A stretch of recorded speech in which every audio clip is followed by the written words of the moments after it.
എന്താടി എന്തിനാ നീ ഇപ്പൊ ഇങ്ങോട്ട് വന്ന്? ഇത് എന്റെയും കൂടെ വീടല്ലയോ, പിന്നെന്താ എനിക്ക് ഇങ്ങോട്ട് വന്ന? ഇത്രയും നാൾ അമ്പലത്തിൽ കൊട്ടിപ്പാടി നടന്ന് കാശും വാച്ച് നക്കിയിട്ട് പെട്ടെന്നൊരു സുപ്രഭാതത്തിൽ തലേന്നുണ്ടിട്ട് ശൈലയായി. അപ്പൊ ഇതിൽ നിന്ന് ഞങ്ങൾ എന്തോ മനസ്സിലാക്കണ്ടേ?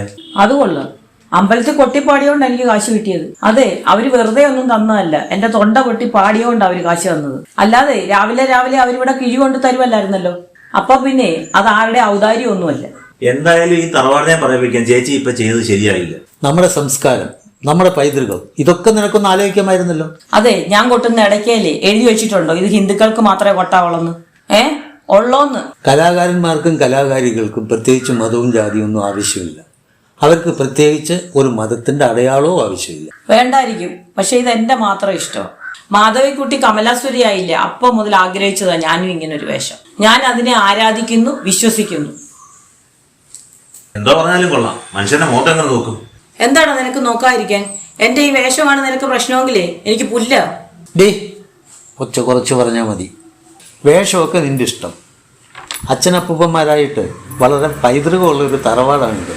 ആയില്യം പൂജയും ആറാട്ടും നടക്കുന്ന കാവും കുളമുള്ള തറവാടാണിത്. അത് നീ മറന്നു? ചേച്ചി അതൊക്കെ ഒന്ന് ഓർക്കണമായിരുന്നു.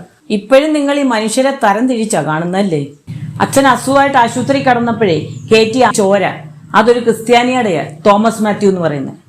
എന്നിട്ട് അച്ഛൻ എന്തെങ്കിലും കുഴപ്പമുണ്ടായോ ഇതുവരെ?